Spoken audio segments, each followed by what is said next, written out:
Olá! Neste guia, a gente vai mergulhar de cabeça em como montar uma nuvem privada só sua, do zero, usando uma ferramenta fantástica e de código aberto, chamada Nextcloud. Sabe, essa é uma pergunta que a gente deveria se fazer mais vezes. Quem de fato tem o controle dos nossos arquivos? E a resposta? Bom, a resposta pode não ser tão confortável quanto a gente imagina. E olha só que interessante. Quando a gente coloca lado a lado os serviços das gigantes de tecnologia com uma solução própria, o contraste é gritante. De um lado, o acesso aos dados fica na mão da empresa. Do outro, o controle é total e privado. A privacidade deixa de ser só um item nos termos de serviço e passa a ser algo real, criptografado por nós. E o custo? Em vez de uma assinatura mensal, temos um custo único para configurar tudo.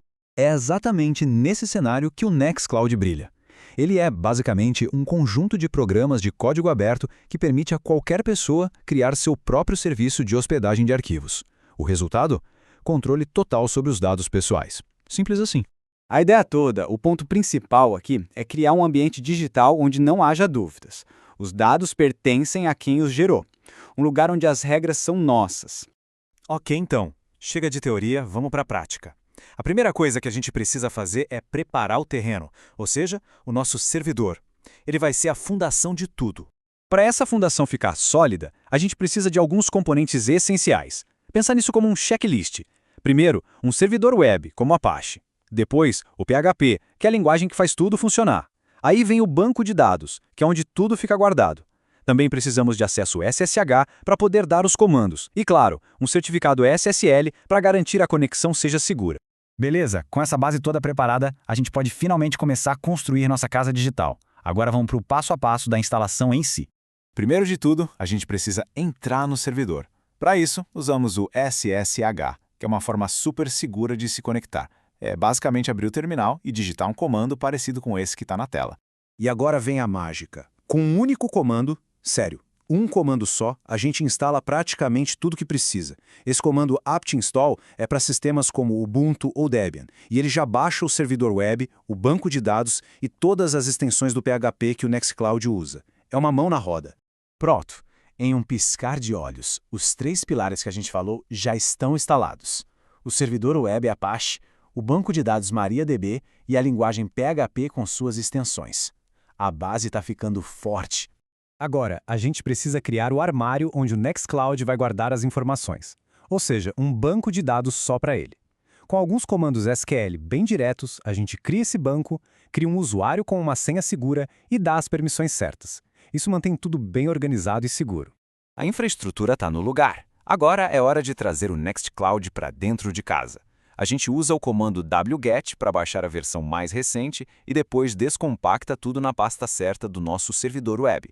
Beleza, os arquivos estão no lugar, mas a gente precisa dizer para o nosso servidor web, o Apache, como ele deve trabalhar com esses arquivos. É para isso que serve esse pequeno bloco de configuração. Ele basicamente dá as permissões necessárias para o Nextcloud funcionar direitinho. Quase lá, mas tem um passo super importante: segurança. A gente precisa de um certificado SSL. Pensa nele como um passaporte digital para o nosso site. Ele criptografa a comunicação e garante que ninguém no meio do caminho consiga bisbilhotar os dados. E a boa notícia é que isso é muito fácil de fazer hoje em dia. Existe uma ferramenta fantástica chamada Certbot. Com um comando só, ele pega um certificado SSL gratuito e ainda por cima já configura tudo no Apache. É automático. Tudo pronto nos bastidores. A parte final é a mais legal. É só abrir o domínio no navegador e o próprio Nextcloud vai nos receber com o assistente de configuração. Ali a gente cria um usuário administrador, informa os dados do banco de dados e, pronto, a nuvem está no ar. Certo, a instalação foi um sucesso, mas o trabalho não para por aí. Agora que a casa está construída, vamos dar uns retoques para deixar tudo otimizado e rodando liso. Um ajuste rápido, mas que faz uma diferença enorme, é o tamanho máximo de arquivo para upload.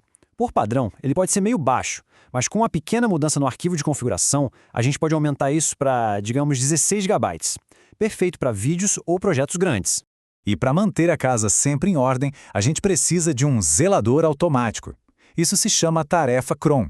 É um agendamento que roda tarefas de manutenção em segundo plano, garantindo que o Nextcloud continue rápido e eficiente com o tempo.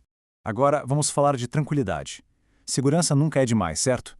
Então, é muito recomendado ativar camadas extras de proteção. Coisas como autenticação de 2 fatores, configurar um firewall e, o mais importante de tudo, ter uma rotina de backups automáticos. Beleza, a gente fez tudo isso. E o que isso significa na prática? Significa que agora existe uma plataforma de nuvem completa, funcional, segura e que é inteiramente sua. O controle está de volta nas mãos certas.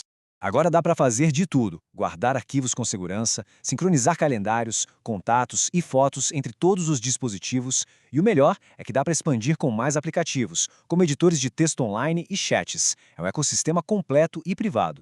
Então é isso. Os dados finalmente estão em casa, em um lugar seguro e privado.